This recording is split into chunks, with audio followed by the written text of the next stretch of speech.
occasion the Prophet Muhammad has instructed me, let mountain and desert tremble, let cities shudder, and turn in fear of all those miracles to come. This is how it must be in Khartoum.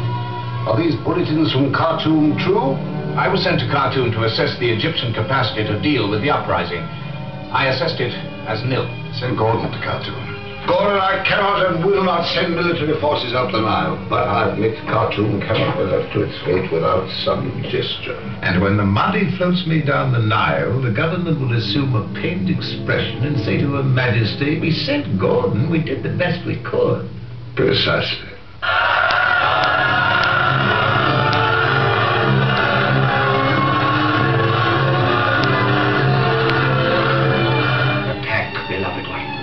Now, holy person, there is no more time. It is the moment.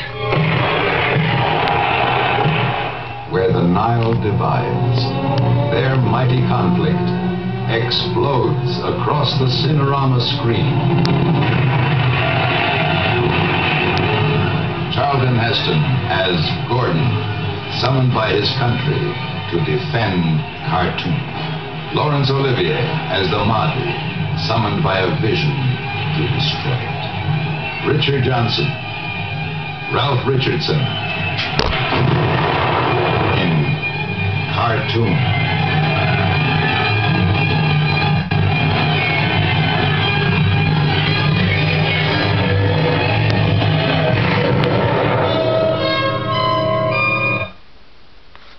Sorry folks, the camera fell over. I've just been getting myself another payload of the forbidden fruit.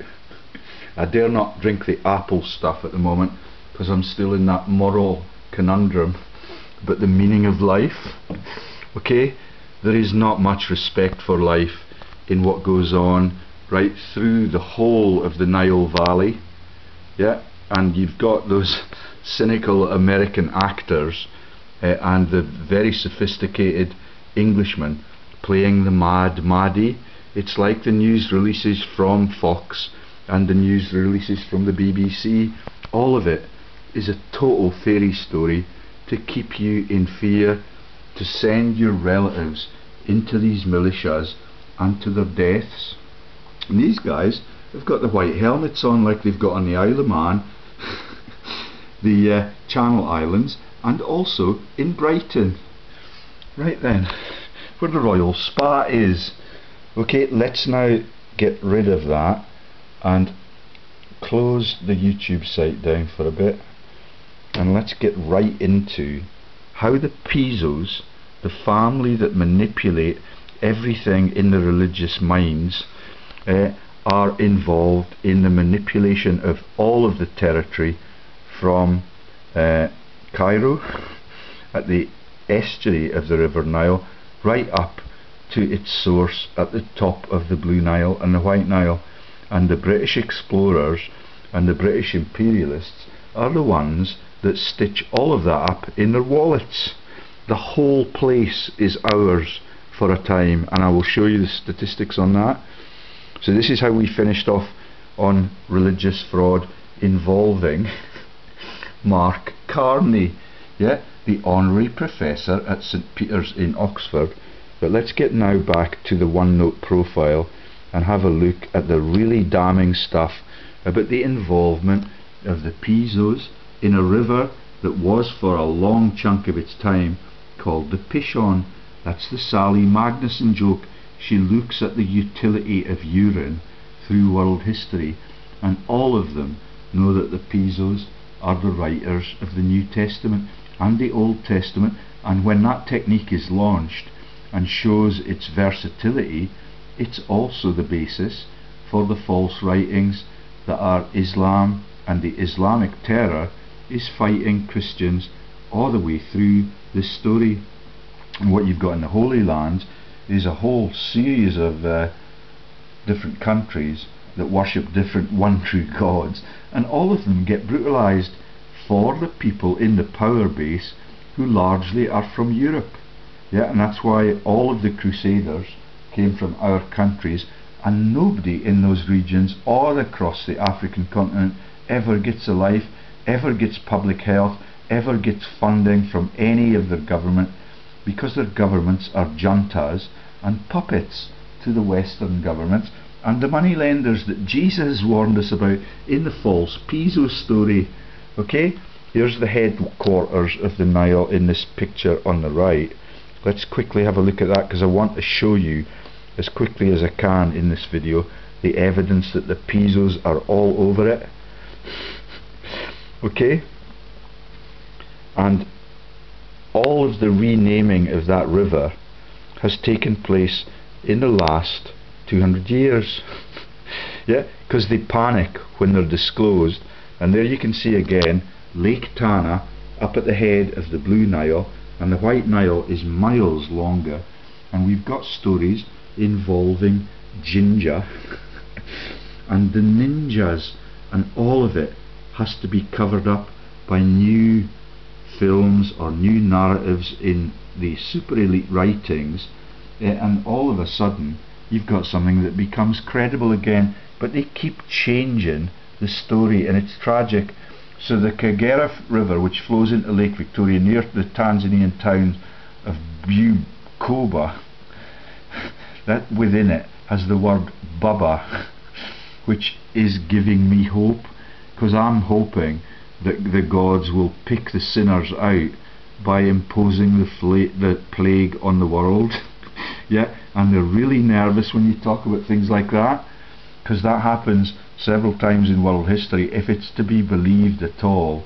But the Baba concept is what you get when you get the plague and the Black Death, and it takes the form of a black lesion under your at the axes of your cardiovascular system, so under your thighs and under your armpits, and it's really sad that the world cannot get more corrupted, and that people on this world have nowhere to go to look for a solution. I've tried my damnedest to get the truth out about where the corruption is at globally. No one will listen. But two of the corrupted MPs that I've been fighting against have both been chucked out of office in the election that occurred yesterday, and they've been replaced by a Kerr, which just happens to be the name of our social landlords. So that's Michael Moore, John Lamont. They have not been brought back into power as MPs for Westminster, and I take no pride in bringing those people down, because they're going to be replaced by equally vicious people. Okay, and Lamont will still be in power north of the border, and that gives me hope, because I think he's got a conscience. Okay, so let's get on to the Nile story, and let's get back to what I'm going to show you about the nomenclature. And it takes you into the piano and subtle little changes of letters, and it's ever so trivial, but the world's owners rely on it for their club members to have a laugh throughout the whole of that 2,000 years, if indeed it was that. So the countries that are involved in the Nile Valley at one time were all belonging to the United Kingdom, and I find that quite incredible. But you've got countries that are associated with genocides all the way up and down. So those are Ethiopia, Sudan, Egypt, Uganda, Congo, Kinshasa, Kenya, Tanzania, Rwanda, Burundi, South Sudan, Eritrea. I believe that the Rwanda had massive genocides occur twice, and all of the people flee from there to places like where is the place where they have the childbirth problems? Liberia, right next door. And in all of those countries they have tin pot dictators, no democracy, and it's just like the North Korean issues I talked about yesterday. Almost all of them associated with genocide and Western, Northern Hemisphere massacres and colonial takeovers. Okay, cities: Jinja, Juba, Khartoum, Cairo. The letters Chi and Rho in the Greek literature, I think they mean pi 2. It's certainly a code for piezo, and that is how you get to Kai and Rho. Yeah, and what you've got is that the White Nile is massive, 2,700 meters long, and the Blue Nile, which flows from Lake Tana, is, and we've mentioned the defoliation of all of the countries that used to be absolutely beautiful as the god planted them with rainforests, but the rainforests are almost entirely gone. I'll show you the statistics on that as we get further down. Okay, the source and the confluence of the river is Khartoum. That's where the Blue and the White Nile come together, and they flow out into the Mediterranean. And when they created the Aswan Dam, they got a real downturn in the stocks of the fishes and the pilchards that they were able to catch there, and the whole of these projects with the dams is an ecological tragedy, and it is a disaster for the gods, who can no longer reward the good with a prosperous growing season, and they can no longer punish the evil with some disastrous biblical event. Okay, and let's go down now and see the coding of the piezo jokes. So Luxor means the source of the light. Yeah, it's very much a part of the Egyptian myths and everything that happens in Egypt. And the gods in Egypt are actually the pharaohs themselves. Wait until you see the links of the pharaohs and its etymology to the piezos. So this is, there's a cynical comment there from me which says African Queen's Country. There was a movie called The African Queen made by Humphrey Bogart and Katharine Hepburn, and it's about the beautiful river and the sailing down it of a steamboat with the alcoholic at the head. Yeah, I don't want you to notice the forbidden fruit. And the woman is one of the huge heroines in Hollywood movies, and it's not possible now to see that movie for free because I'm interested in it. They know that a lot of the jokes that I will disclose cannot be shared with the public, and I could show you the footage of the trailer for that, but that's about all I can get online. Okay, so the wilderness is strictly for ruling elites, so it's not the African Queen's Country at all. It belongs entirely to the English. But as I said in the earlier video, because Egypt used to own the Sudan down below it, which quite often happens, you could see that as Scotland and that as England. Yeah, can you see the irony of it? So what you've got here is something where when the Sudanese get a little bit bolshy, yeah, like sometimes the Scottish used to do, what you've got is a chain of command that goes right up to the top of Britain, yeah, away across the Mediterranean, right across Europe, and right across the English Channel, and all of a sudden you get to the owners of Egypt. But they're not allowed in the initial conflict to come down and fight the revolutionaries in Sudan. The Egyptians have to do that, the guys from Turkey have to do it, somewhere up here, and the people from India, somewhere way out there, have to do that. Okay, can you see it? It's a massive geopolitical manipulation tool, and the empire is something which is really useless. So it's not really any African Queen's Country. That's why they chose the title of the film. And with what have you got next? And the names of the Nile are spooky because they take you into names like Nile, Nala, Nala, like the friend I've got in Ayrshire who asks me to make videos, never appears when the video is due to be made. Yeah, and then when you put in a Christian cross into those names, you get the word Nathan. Yeah, which is legendary in the Rothschilds and in the central banking efforts across the world. Right then, let's get down to the yellow highlighted etymology of the words that are used in the geography of these countries, because there you can see it at a glance. If the word pi is in anything, PI, it becomes iconic in world history, and the people that are allowed to use it, like Pia Hansen Arlensen, who's the boss and the PA and the political news magnate for Barroso at the EU. Yeah, if pi is in the word, if pi is the name of the title of your film, it gets an Oscar. It gets brought onto the world stage and into the public eye, because they think that only the elites understand that. Now the whole world understands it, except for the countries in which my videos are blocked. Yeah, and the people that are talking to me and asking for my PDFs, when I ask them, did you understand this bit and that bit and the other bit, they tell me, yes George, you're extremely fluent, we can see the whole picture now. Sadly, most of those people have already been cast out of the cabal that steals from the world, and they've been rendered jobless.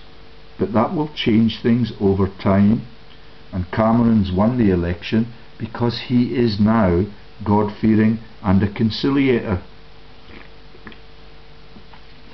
Okay, so the Nile is massive, 4,258 miles. Like the holy rivers in India, it is worshipped by its people, and if you worship and you behave yourself, then you get a prosperous growing period. There are only 2 growing seasons in the Nile now. In Europe we have several, and everything is heavily agriculturalized, but the tragedy in Europe is that we're not allowed to have our abattoirs anywhere near the farms. And that is part of the plan for world chaos, and they're really good at it. They're really ashamed of it now, which is why the elections are just sideshows. It's like the circus. Okay, the Nile is an international river, as its water is shared by 11 countries: Tanzania, Uganda, Rwanda, Burundi, Congo, Kinshasa, Kenya, Ethiopia, Eritrea, South Sudan, Sudan and Egypt. Okay, and when you can see that the word Pharaoh is a direct derivatization of the piano concept and the Pharaoh with the H in the middle, yeah, the Pi word is everywhere. And when you get that translated, as we'll see further down, that links to the fact that the Pisos were alive 2,000 years ago, and the cover-ups of everything that they have created that is a tool for world ownership. It is pathetic, but it still rules the world, still wins the Oscar, and it still gets the little chuckle from the genocidal leaders, who David Cameron is not, by the way. He was involved with Mrs. Thatcher as a minor politician, but he was not at that time a leader. Yeah, she's done her killing and stealing. He, to my knowledge, has not made decisions that lead to people being massacred en masse in other continents. Yeah, he pulled out of Iraq, he pulled out of Afghanistan, and Michael Moore was on the helicopter out of Afghanistan when I first met him. He's been cast out of office now, and he entirely deserves that. Okay, so the Great Lakes region of Africa, with the most distant sources still undetermined, but located in either Rwanda or Burundi. It flows north through Tanzania, Lake Victoria, Uganda and South Sudan. The 2 rivers meet near the Sudanese capital of Khartoum, and most of the population and cities in Egypt lie along those parts of the Nile Valley north of Aswan, and nearly all the cultural and historical sites of ancient Egypt are found along riverbanks. In the ancient Egypt language, the Nile is called, no holds barred, right out there, Pi. Do you get it? It's the biggest river in the world, it's the biggest fraud, that the world has ever known. And that's very facile code that even a professor of pharmacology and neuroscience has no trouble with. The numerical code that the PIShOs wrote is really, really complicated, and I have lots of trouble with that, but it's quite easy to see the purpose and the profits that ensue from that. Meaning, river, cry me a river, all of the songs that they sing about the rivers and the coming and the flow of the salty fluids, yeah, about the smutty jokes about the second coming and the nights with your wife in the bedroom. It's public schoolboy stuff. And there's the chicken and egg stories in it right from the start.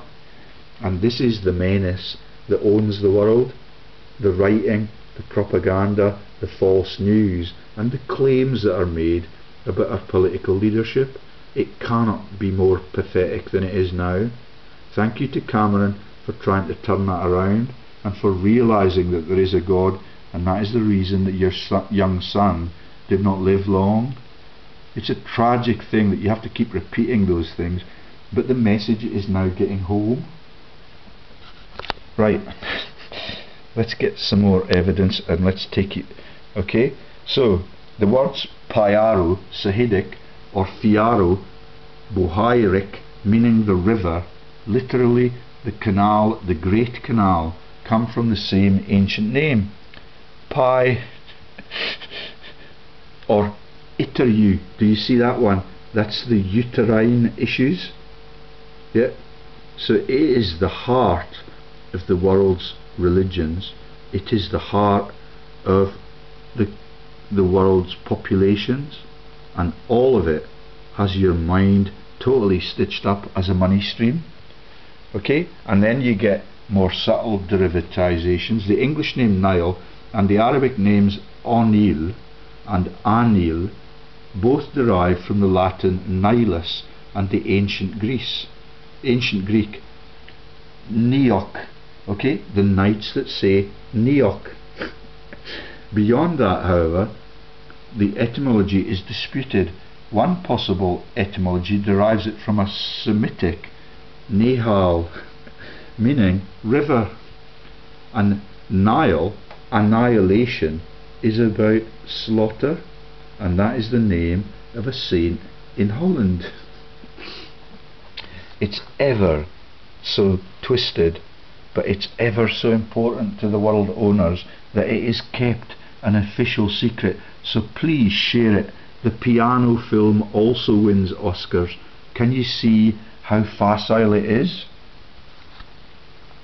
Right, let's just skip quickly through this because I want to get back to the ecological issues, the brutalization of the rainforests and everything that the gods are distraught about. Okay, the Nile at Dendera, seen as the spot satellite. Okay, there are several great bends in the river, and in those places, instead of flowing north, it actually flows south for a while. Yeah, you can see that we've got a north-south divide at that place. And the bend is the name of the place where my wife caught her first salmon and was allowed into my marriage contract. Right then, so let's just quickly scroll down through there. Again, you see one of the great bends, yeah, north-south flow for the main period, and it's massive. And look at the wilderness and the arid country around it. Remember that Canaan, where writing was invented, is up in this region here, and that is called the God's Anvil because it's so hot under the sun. Relentless sunshine there. And you know all of the legends now about the PIShOn chariot and its crashing into the Holy Lands and the deserts because its driver was incompetent, like the world leaders. But they're not really incompetent, they're just driven by fear and the money lenders' assassination bureaus. Right, So the Nile covers 3,254,000 square kilometres, about 10% of the area of Africa. Isn't that astounding? The Nile basin is complex. Let's keep going. The source of the Nile from the underwater spring at the neck of Lake Victoria, yeah, so that's at the head of the White Nile, I think, and it's under the lake, yeah. And what you've got in those places are place names that become just a switch of a letter, and all of a sudden you've got so the source of the Nile is at Lake Victoria in a place called Jinja, and all of a sudden you've got all sorts of cover-ups for that in the form of ninja, yeah, which is a turtle, and it's also, and this is sad, it's also about people that are prepared to become mercenaries and fight for the invaders in their own country. So that's what the ninjas are in China, yeah, sorry, Japan, feudal Japan. But the mercenaries that sold themselves in Vietnam are now in large numbers in Minnesota, and they are the Hmong people, that's Minnesota in America, that makes the Home Alone joke. Yeah, can you see the spelling of that? Everybody knows that now, and there are 5 Home Alone movies to share that joke with the populace. And that, see, also, and it's also in the Umong Gamele Wesweki joke about the songs that they sing as prominent songs in popular culture in Zululand, yeah, where the red coats also went. If you look that up on YouTube, you'll find it, and it's quite a jaunty little song. But when I saw the Umong bit and I know all about the Hmong stuff, and then I learned about the ninjas, you realise that when the wars and the revolutions are planned, many people in the homeland are actually fighting for the invaders or the tyrants from offshore, and it's tragic. But I don't want to persecute them anymore. I want them to be friends with all of the world's people and all of the fearful politicians that are fearful of the assassination bureaus and the money lenders. Okay, so you've got Gish Abbey is reportedly the place where holy water of the first drops of the Nile develop. Gish Abbey. Formerly, Lake Tanganyika drained northwards along the African Rift Valley into the White Nile, making the Nile about 1,400 kilometres longer, until it was blocked in Miocene times by the bulk of the Virunga volcanoes. Okay, the gods do not like the humans to mess with their creation, but when they do on the scale of the Aswan dams, the floods are amazing. And we've got links to the racing sector as well. The Nile leaves Lake Nyanza, Victoria, at Ripon. Ripon Falls near Jinja. Yeah, right up at the head. And the Governor General joke is involved in the General Gordon story that we told you earlier on. So let's just skip it if we not get any highlights on it, because I've got a lot to tell you. When the Nile floods, it leaves a rich silted deposit which fertilises the soil. The Nile no longer floods in Egypt since the completion of the Aswan Dam, and the gods hate that because they can do nothing about what the humans are doing there. And it's been a disaster ecologically as well. And when I lived in New Zealand, which we'll get to later on,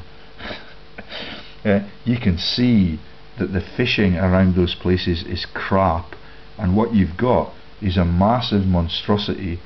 It does create electricity, and it's relatively clean in that respect, but the gods see it as a massive imposition on what they created.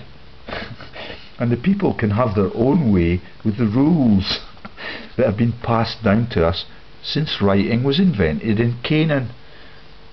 Okay, and we've got a bit about the silt deposit. There's chalk deposits somewhere in the story, and that's also part of my hometown. It's called Kelso because it's derivatized from the term chalk hue, and also Maha town is on the confluence of the rivers Tweed and Teviot. Okay, and we've got what you've got at the south of the White Nile is a swampy region, as in the USA, and the rivers that are there, and the Crocs and the Negro slaves are also a massive feature of this story, and are a huge part of the Khartoum genocide stories. Yet the slaves are still taken from there to London, which is why Gladstone's involved in all of the genocidal debates, but they always try and put the blame on the local villains. Yet that's where the Hmong conscription of the locals is such an evil thing. Yet because it divides the society, then you've got the situation that we have, Scotland versus England, for all of that time through all of the history, and none of them are prepared to make a stand and seek justice in any form. So you've got the Sud region, where you've got half of the Nile's water is lost in this swamp to evaporation and transpiration. That's an amazing statistic. 10% of Africa's area, and half of the water is lost by evaporation, and it falls somewhere else, and at least the gods get back in control of that, and it's falling outside as we speak.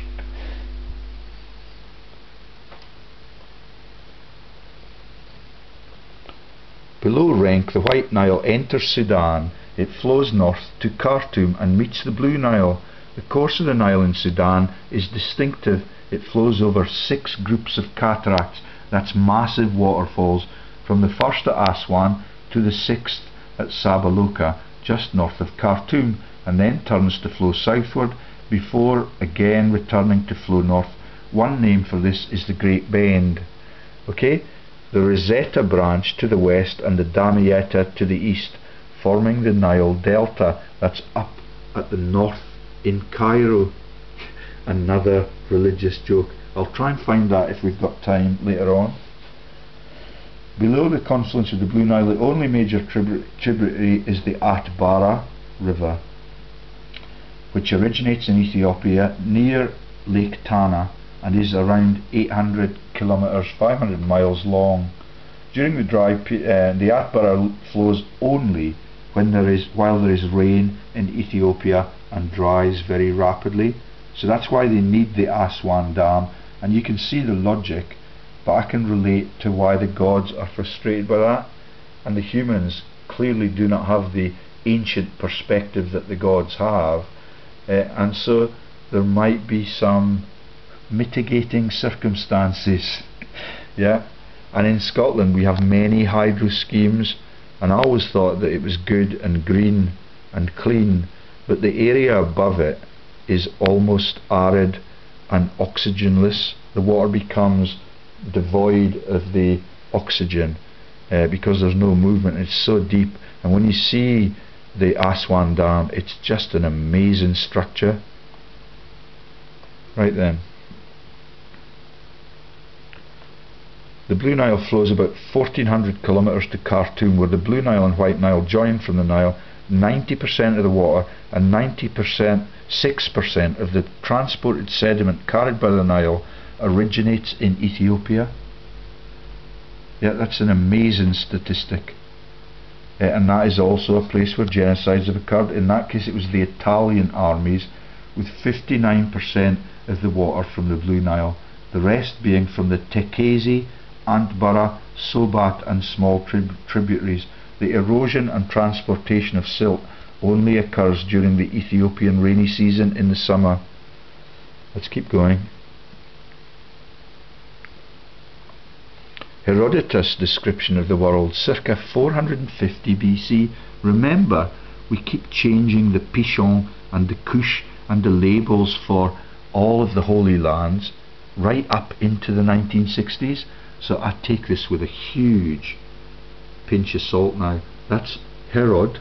You might have heard him in the biblical stories around the time that Joseph from Nazareth was not involved with the siring of his child, because it's God's child. Yeah, those are the Dave Allen's jokes again. Okay, description of the world circa 450 BC. See another piezo giveaway further down.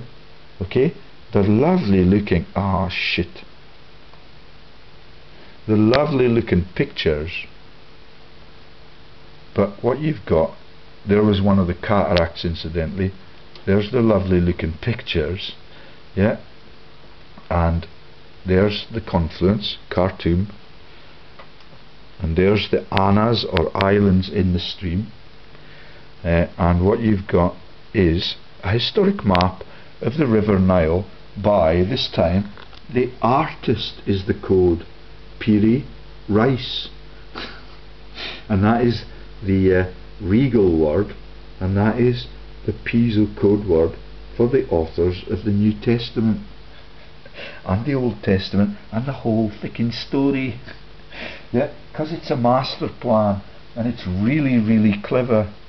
Climate change at the end of the most recent ice age led to the formation of the Sahara Desert, so nothing is attributed to the gods in the skies. Even the concept that Gondwana land was all together when the gods in the skies condoned it, but they've had to split it up so the humans can see the messages that they give in the shape and the structures of all of the continents that they have created. And even the Freemasons realise that, because they take aerial photos of Stonehenge, and it's really funny because it looks like a golf club driver when you look at it from the air. And they were doing that in sectarian Ireland when we went to visit. And my wife, when I came back, pretended that she was scared because of the Shining stories that becomes another series of Hollywood films. So, 3400 BC, the Sahara Desert and the climate change issues, yeah? And I believe that they are about human behaviours, but it's nothing to do with fucking carbon consumption. It's what the gods impose on the good and the evil people, and the simple people just carry on as slaves, and they never are allowed a life. But the artwork is fine, and that might be a hexagram, but I doubt it. It looks as if you've got too many prongs. It looks a bit more like what the royals carry on their baldric and on their lapel in the night of Malta movements. Right then, ah, shoot.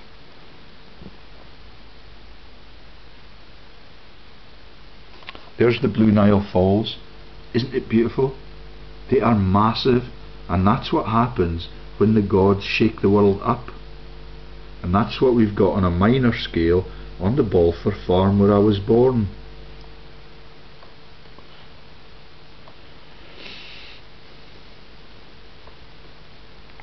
So there's this is ancient artwork again, 450 BC.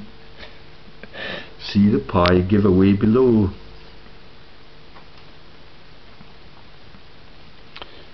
So, an Nile canyon now filled by surface drift represents an ancestral Nile called the Nile. And this is about geology and the ancient history, and the geologists' stories about the quakes that result from their activity around the world are much more interesting than this for me. Lake Tanganyika drained into the Nile until Virunga volcanoes blocked its course in Rwanda, where we've had several massacres, but we've got rare gorillas, yeah, and they have to be looked after by Prince Philip, sadly, which means they don't get looked after at all, and they can spark conspiracy theories about poachers whenever the hell they like. And the royals, through all of their lifetime, are frequently pictured with the dead rare species at their feet, because they are really powerful until people come along and expose them as genocidal criminals and land grabbers. The Nile was much longer at that time, with its furthest headwaters in northern Zambia, where my uncle worked for the Church of Scotland and manages to get a bigger consultancy fee than I do in the pharmacy industry. sorry, the pharma industry. And that comes into the story later on with the massive dams and the faking up of the Butcher Jones story. Yeah. The Nile was an important part of ancient Egyptian spiritual life. Hapi was the god of the annual floods, and both he and the pharaoh, which is the PIShOn, were thought to control the flooding. The Nile was considered to be a causeway from life to death and the afterlife. The east was thought of as a place of birth and growth, and the west was considered the place of death, as the god Ra, the sun, underwent birth, death and resurrection each day as he crossed the sky. That's the west joke in the White House, the West Wing joke that I shared with you in the earlier video. Okay, the east was thought of as a place of birth and growth, and the west was considered the place of death, the West Wing in the White House, as the god Ra, the sun, underwent birth, death and resurrection each day as he crossed the sky. Just as believable, much more believable for me than the Jesus story. And it happens on a daily basis, so we have the evidence of it. But today, since I discovered all of this, and it's just the PIShOn again, we had beautiful skies as I was discovering it, but now that I'm revealing it, it's all soggy again. Right.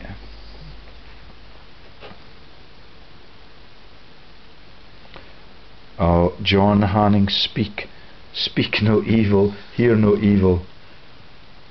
And this is the man that was the Victorian explorer who first reached Lake Victoria, which I presume is what the film about the African Queen is about, because it's Lake Victoria that it's set off from, and returning to establish it as the source of the Nile by 1862. Then you get the white helmets.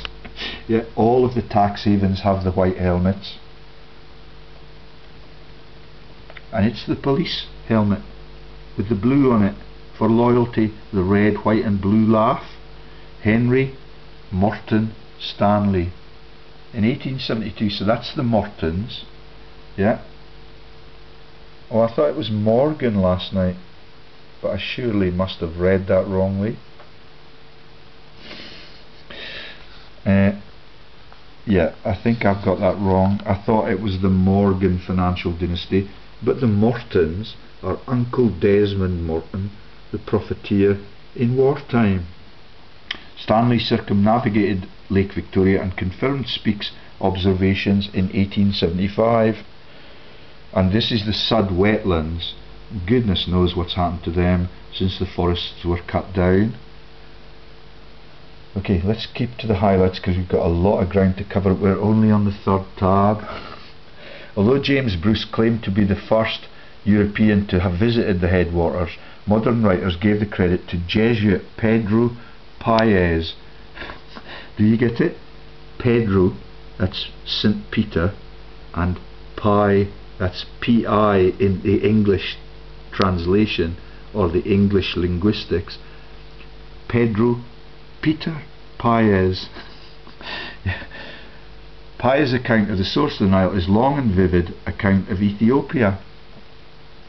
Portuguese João Bermudez published the first description of Tis Isat Falls in his 1565 memoirs, compared them to the Nile Falls alluded to in Cicero's De Republica. That's Cicero in the Roman court with the PIShOs.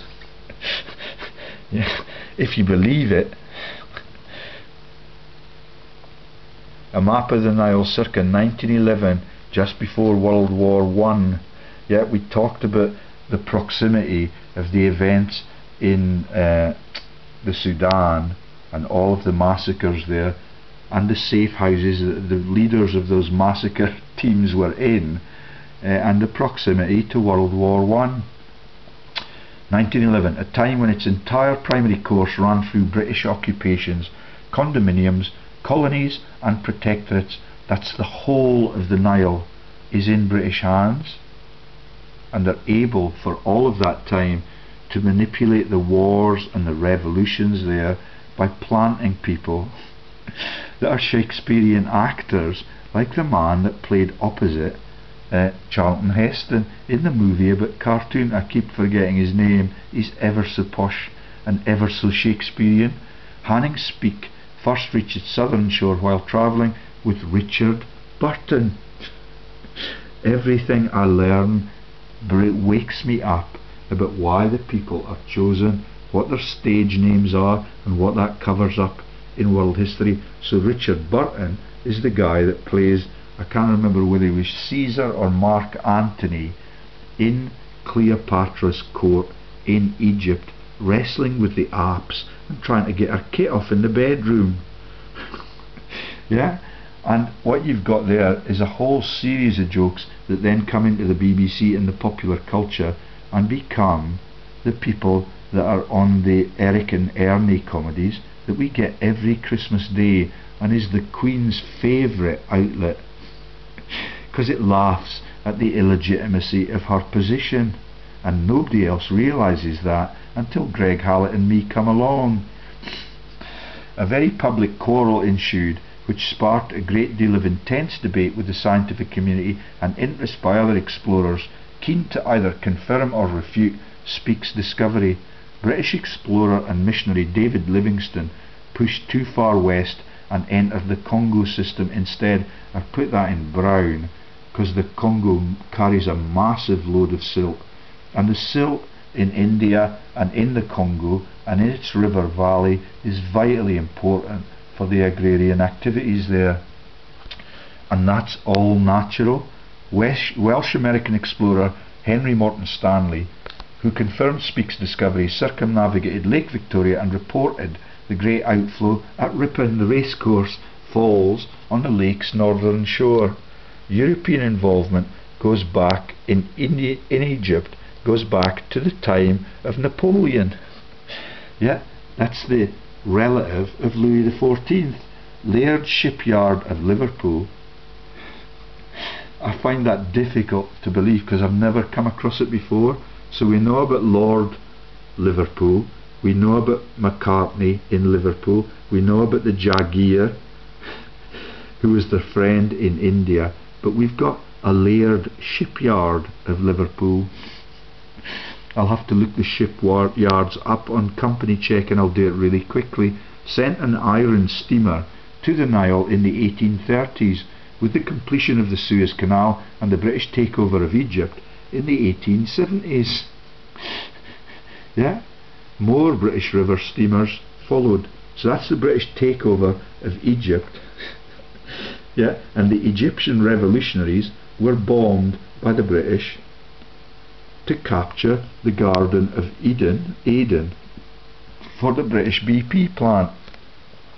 And we've got the siege of Khartoum that we've covered already, and we've got, with British forces in Egypt in the First World War and the interwar years, river steamers provided both security and sightseeing to the pyramids and Thebes. Stream navigation remained integral to the two countries as late as 1962. Yeah, that's when we were bombing the Eden. Call it what you like, call it the Yemen if you want. Sudan steamer traffic was a lifeline as few railways or roads were built in that country. It's no problem now.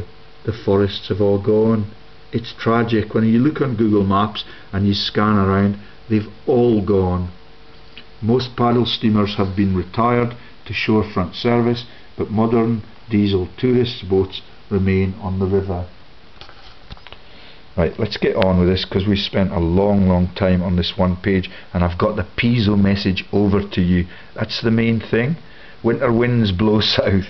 Yeah, that God's elements are ever so angry that we've messed up like this. And the 1970 completion of the Aswan Dam ended the summer floods and the renewal of the fertile soil. Isn't that clever of the humans to screw it up? The Sud wetlands in Sudan also forms a formidable navigation obstacle and impede water flow to the extent that Sudan had once attempted to canalise. That is a massive mistake.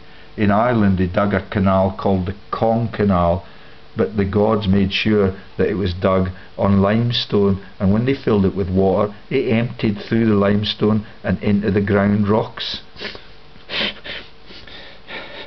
Right then. Simulation studies to design water resources are discussed further in the article on hydrology and transport models. Yeah, this is the modelling concept. It's all over the local hero film in Scotland about the, bringing in the technology to exploit the oil wealth, and all of that is run through America, like the scams that they've got now, where they're pretending that they're going to build pipelines to bring American gas into Scotland. The American gas and oil sector has been corrupted since George Bush's grandpa was running his business with Bill Gamble on the American side of the Atlantic. Right then. The Nile's water has affected the politics of East Africa and the Horn of Africa for many decades. Yet that's the sharing of it with all of those countries. On 14th May 2010 at Entebbe, Ethiopia, Rwanda, Tanzania and Uganda signed a new agreement on sharing the Nile water, even though this agreement raised strong opposition from Egypt and Sudan. Okay, it runs through there. The others are not allowed to have a bar of it. Almost all of those places are genocidal, although I'm not so sure about Tanzania. The White Nile expedition, led by South African national Hendrik Coetzee, became the first to circumnavigate the White Nile's entire length. Yeah, let's keep going till we see some more highlights. And I think that could be the end of that tab. So the Nubile story is about the raping and pillaging of nubile women, and that is where the Aswan Dam was built. I think we'll stop there. Look it up on Wikipedia yourself if you're interested. The White Nile, and I don't know whether or not any of this is highlighted. Oh yeah. We've shown you the map already. We're used to the geography. The source of the Nile can be considered. Yeah, we've done all of this. So let's keep going. And what I've discovered, when I discovered that one of the pioneers found a place called the Murchison Falls. So this is the Great Cataracts, yeah, at Karuma Falls. The river sweeps under Karuma Bridge, and it's named the Murchison Falls National Park. And I thought, I know the name Murchison. Why do I know the name Murchison? I looked it up, and all of a sudden I realised that we've been to Murchison Pass in New Zealand. Yeah, it's right up here at the top end, and it's quite stunning when you learn that I learned about Hawkeye in the stories about the brutalisation of the Indians in America, written by Fenimore Cooper, and Hawke's Bay is right next door to where the massive earthquake occurred in 1929. Yeah, and guess what the place is called? Arthur's Pass. Yet the piss take about the round table in my office and the writing of the Arthurian stories by the popes in Rome. And it's right next door to Hawke's Bay, but the epicentre was Miss Manningham Buller's Gorge, and we went across the rope bridge across the massive gorge, and it is really spectacular, and I'm really God-fearing now. And all of that occurred in 1929, and the Murchison man becomes a bullshitter all around the globe. He becomes a Knight of Malta and all of those fancy things that they get. He becomes a Fellow of the Royal Society, and he lives right next door to our region, and my wife and I visit it frequently. Yeah, and there are massive museums of the countries that get despoiled by the explorers and the geologists. Right then, so we could scan down just in case there are pictures of his home in, I forget the name of the town that we visited.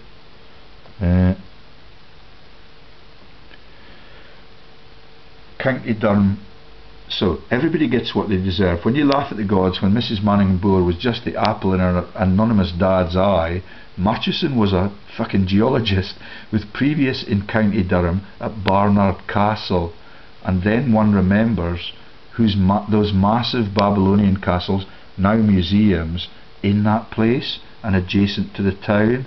They are massive. It's like looking at those vampire movies, but inside you've got the chattels from other people's country. I was approached on the Murchison campsite in New Zealand to invest in schemes that would make me a millionaire. The schemes were run from the city of Edinburgh, as I've now profiled. I forget the name of the guy. He's highly likely to be in the speculative society. Okay, and right next door to the Fenimore Cooper stories about the dispossessing of the Indians in America of all of their vast tracts of land. So that's quite spooky. Yeah, there were other earthquakes at Portage where we went to visit, and we stayed for a long time, and we stayed in caravans, and we stayed in tents. Yeah, like the refugees do, and the people that engage in the gold rushes, which are just false news stories, and they're released to create diasporas so no one can ever get close to civilization. And there's another article on Murchison himself, another greaseball. Sir Roderick Murchison.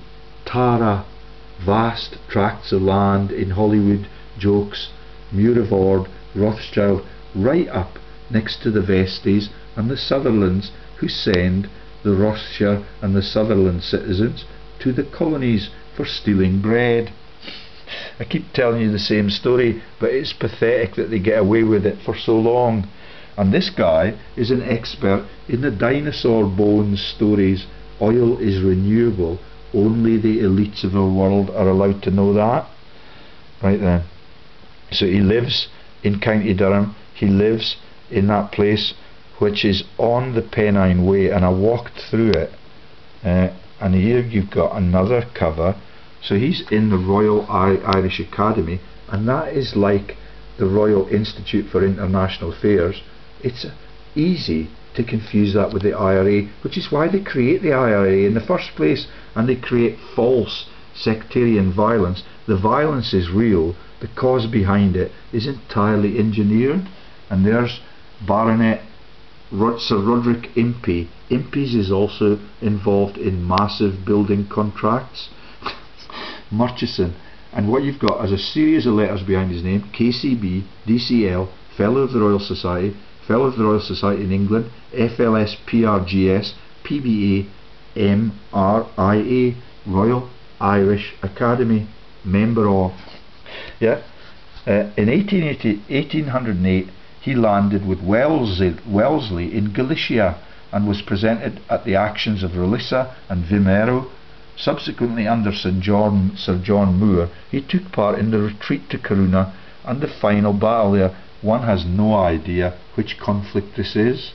I believe that it was 1796, no idea, in 1808, sorry.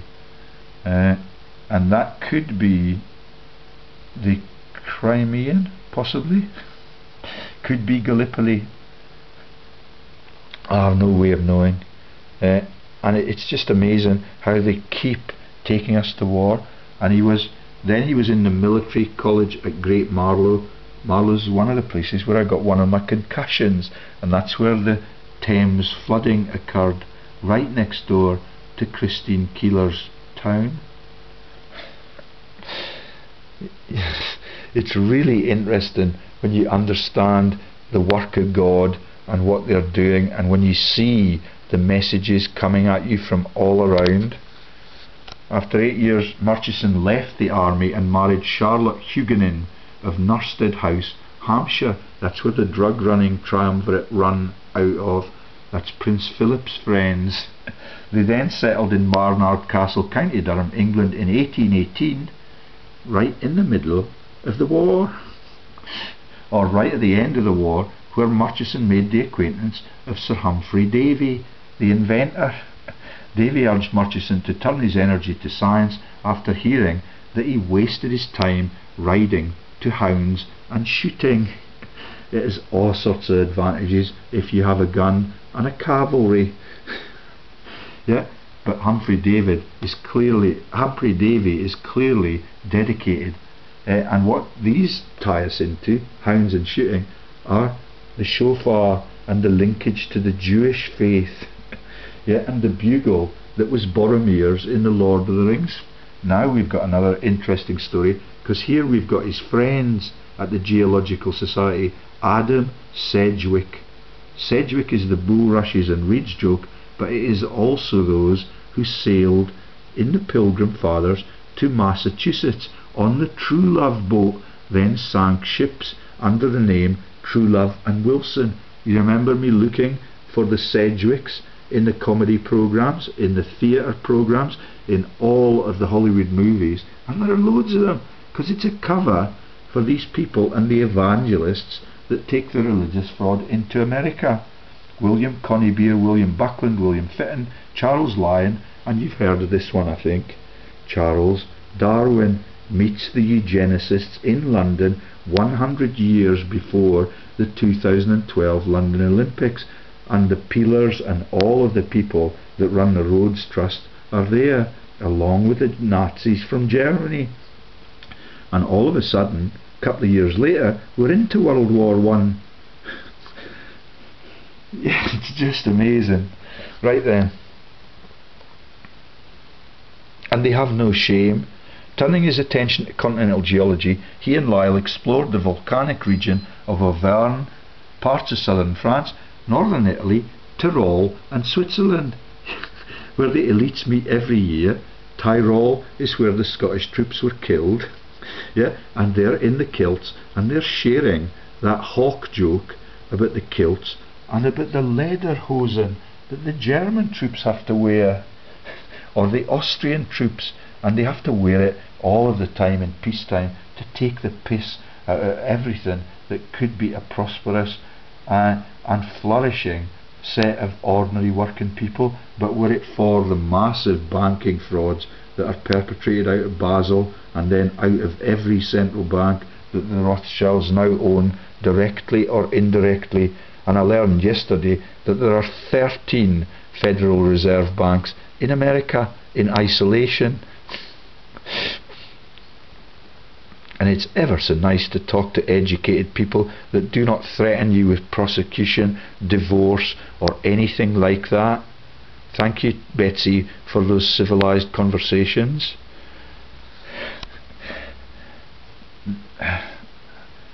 These researchers, together with the description of the coalfields and overlying formations in South Wales and the English border counties, were embodied in the Silurian system. I think I'm going to skip this. So we've got coal in Wales, and the geologists find some of it. Okay, he was accompanied by, and when we find the oil, we get rid of the coal, we get rid of the steamers, and we create everything anew, and we wreck everything, like the trams project in Edinburgh. We strip up our railway systems, and we allow people to drive on new roads, and everything is ever so wasteful. But that's why there are no rainforests anymore. He was accompanied by Edward de Verneuil and Count Alexander von Kaiserling, in conjunction with whom he produced a work on Russia and the Ural Mountains. In 1846 he was knighted, and at the same year he presided over the meeting of the British Association at Southampton, where Dame Helen Alexander is the boss at Rolls-Royce, and massive fraudulent economic outputs for the publishing industry in the economic sector, where she's an expert in stealing from the global peoples. Right, I'm going to move to the next tab. I think you get the picture. We've got royal societies that are there to steal, to sequester all of the assets for the royals, who never share anything but the shallow graves with their citizens and their conscripts. Right, we've done Khartoum.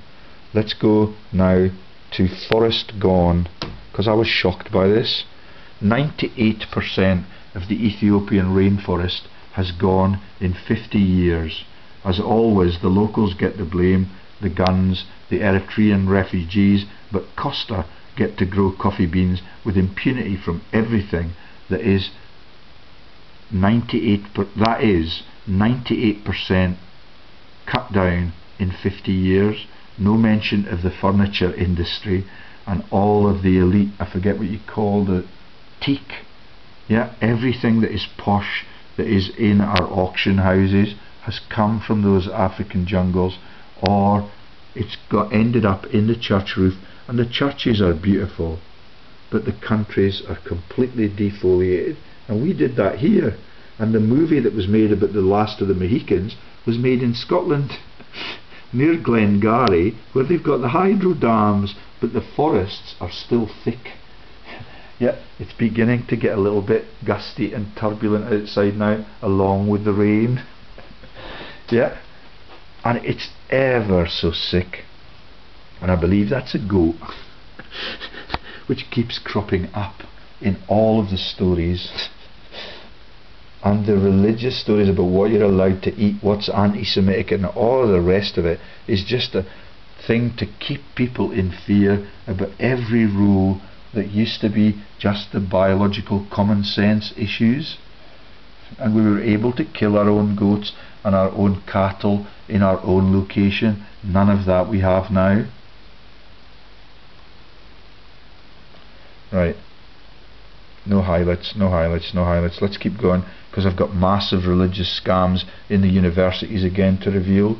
So 95% of the forests have gone in 50 years. The rest are just national parks, and they're still owned by Prince Philip and the World Wildlife Fund, but not, as I said this morning, by Camilla's brother, who died in the revolving door between politics and banking and the massive charitable scams in the wildlife sector that man runs. Mark Shand. Right then, this is shameful. I've shown you the Dad's Army characters in the lead-in to previous videos, and maybe even to this one. But what we've got here is the fact that Butcher Jones, the joke about him being in the Sudan, fighting the Fuzzy Wuzzies and getting it up them, yeah, that's his sword and his bayonet. It's all a series of sick jokes.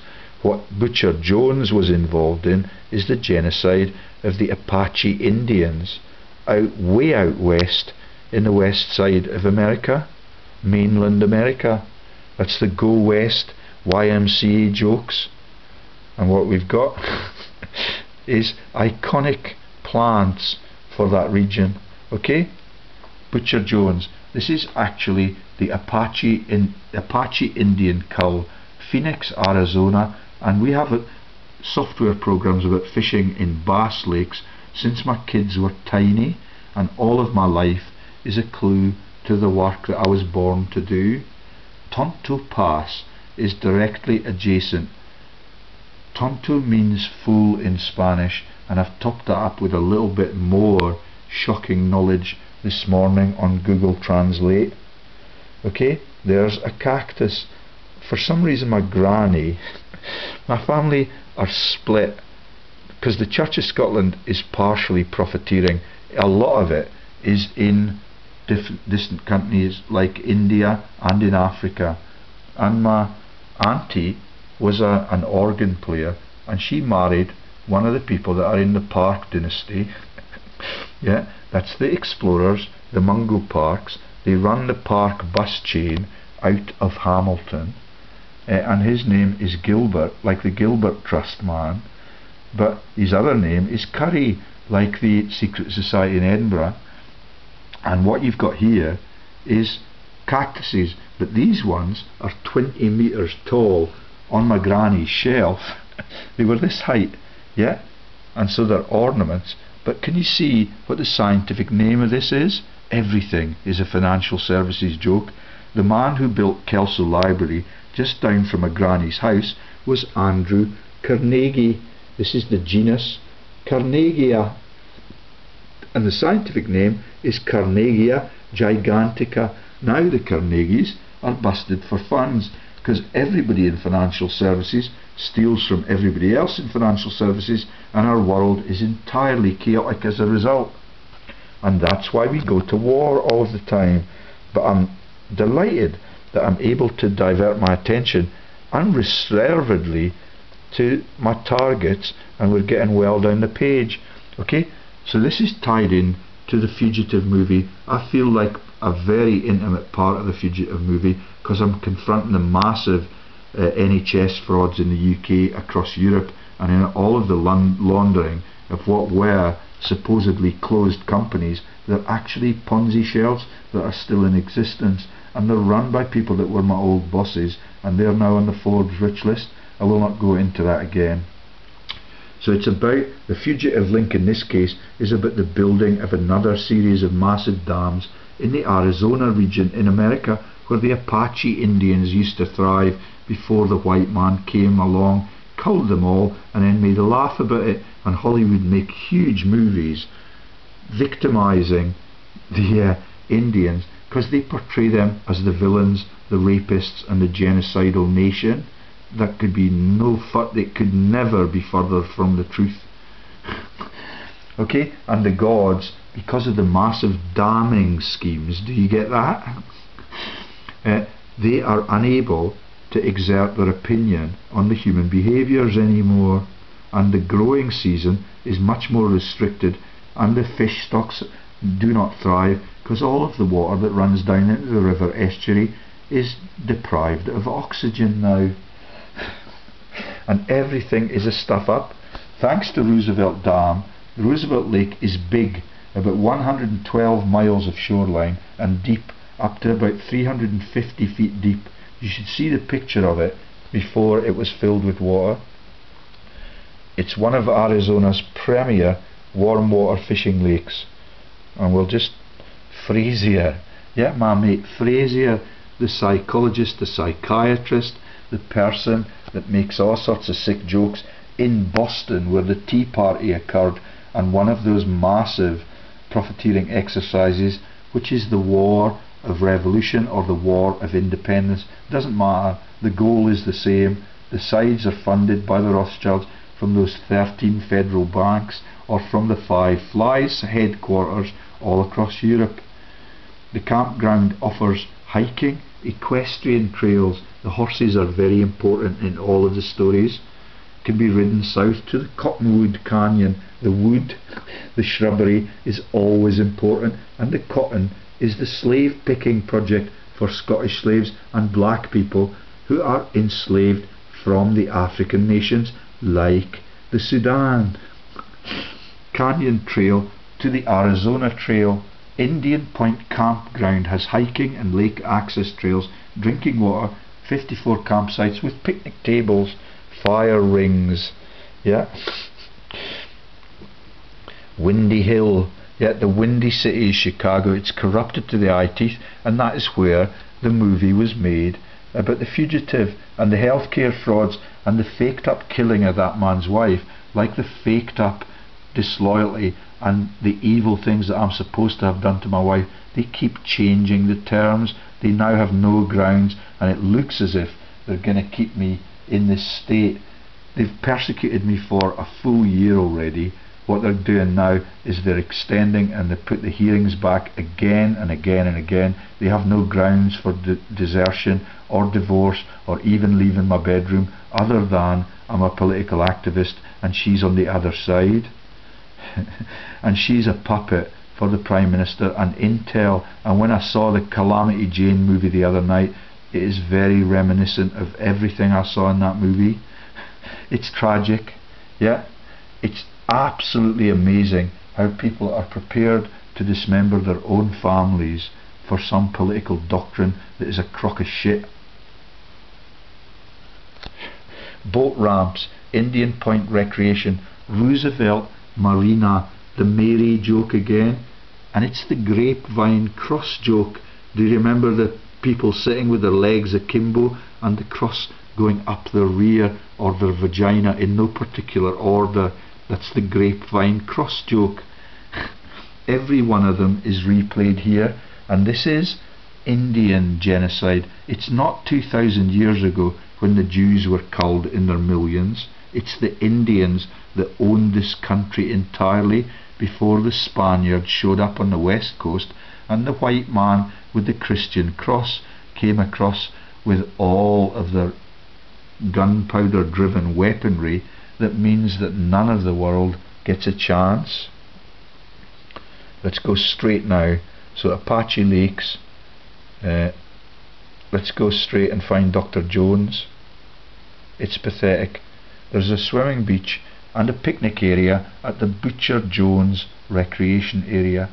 It took me ages to find this out, and I knew that it would be a joke because the whole of the Dad's Army cast is, and that's the Dr. Jones in cowboy leather hat becomes an icon, and that is Indiana Jones, that is the same actor that is in the Fugitive film with the massive dam, and that's how he gets away from his persecutors as the innocent, who's later able to get the healthcare frauds exposed, and they have all sorts of violent actions on rooftops and things. I am not that brave, but I'm much more informed than Indiana Jones, who broke his ankle this year because God watches everything that everybody does. And you've got jokes about the fish and the fish being the penis. Let's move down. Do you get it? This is Butcher Jones who makes all of those jokes about getting it up the fuzzy wuzzies in Ethiopia and in the Sudan and in the Zulu conflicts, and everything he tells you about is a giveaway because they specialise in organised retreats. That's General Gordon, and everything that they pull out of as a British army, they allow the natives and their conscripts and the quislings that join from the other side to get slaughtered en masse. That's in the earlier video I made. Right, I think we can go off Butcher Jonesy. Oh no, this is worse.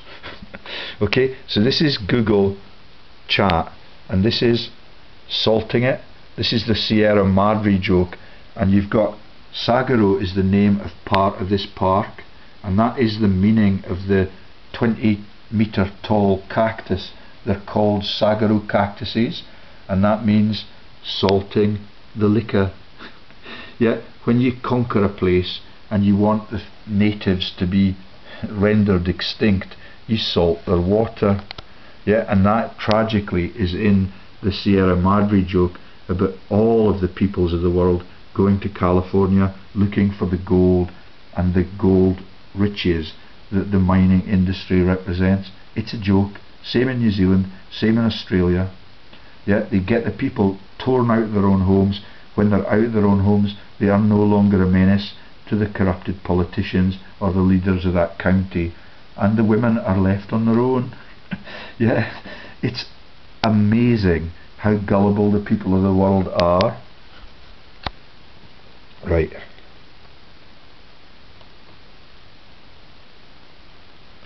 And I thought I had another more shocking Google Chat. Let's scroll to the right, because I found something else. No, I don't think I can scroll to the right. I'll reveal the Google Chat bit about what the Tonto Pass joke is, because when you look for, it's an Indian tribe's name, Creek. So Tonto Cree is fool, and I forget what the Cree is, but it's shocking. It's just another piss take about the indigenous peoples, and Cree is an Indian tribe.